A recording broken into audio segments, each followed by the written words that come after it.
है।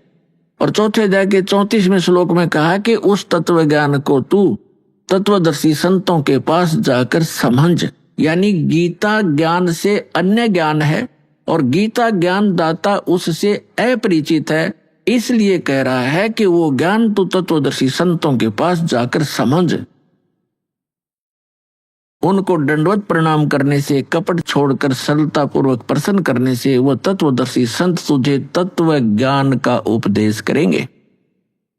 इससे दो बात सिद्ध होगी कि जो वास्तविक ज्ञान है वो श्रीमद् भगवत गीता में नहीं है, और ये भी नहीं कह सकते कि श्रीमद् भगवत गीता का ज्ञान गलत है, ये इनकम्प्लीट है। जैसे मैट्रिक क्लास के 10वीं कक्षा का जो सिलेबस होता है वो गलत नहीं होता, लेकिन वो एमए और बीए का नहीं है, वो अलग से है। बीएससी आदि करते हैं वो उससे आगे चलकर है, लेकिन वो साथ में सहयोगी होता है। जो ज्ञान हमने मैट्रिक तक ग्रहण किया है वो आगे सहयोगी रहेगा। इसी प्रकार गीता जी का जो ज्ञान है, वेदों का जो ज्ञान है, ये इनकम्प्लीट है लेकिन गलत नहीं है।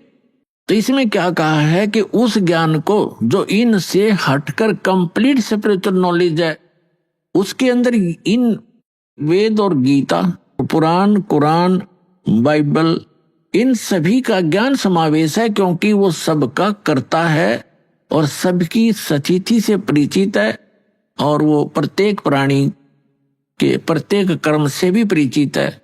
वो परमात्मा पूर्ण ब्रह्म है। तो यहाँ प्रसंग चल रहा है कि उस तत्व ज्ञान को तत्वदर्शी संतों के पास जाकर समझे। अब हम आते हैं गीता अध्याय नंबर 7 के श्लोक नंबर 29 में। इसमें गीता ज्ञानदाता कह रहा है कि अर्जुन, जो मेरे आश्रित होकर मैंने जो ज्ञान दे दिया और इस पर उसने अमल कर लिया और तत्वदर्शी संत खोज लिया, तत्व ज्ञान से वो परिचित हो गया, तो वो प्राणी, तो वो जो मेरे ज्ञान के को आधार मानकर आश्रित होकर के जरा मरण मोक्षाय यतन्ति ते माम आश्रित है, ये जो जरा माने वृद्धावस्था और मरण माने मृत्यु के दुख से मोक्ष के लिए छूटने के लिए प्रयत्न करते हैं, जो ते ब्रह्म तत्विदु कृष्णम अध्यात्म अखिल च कर्मम।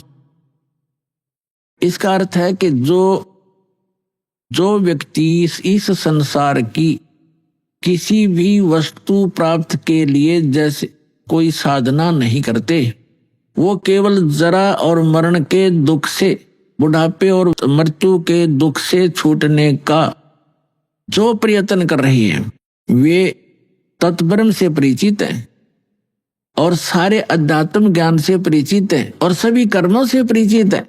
केवल वे ही जरा और मरण से छूटने का प्रयत्न करते हैं। अपने आत्माओं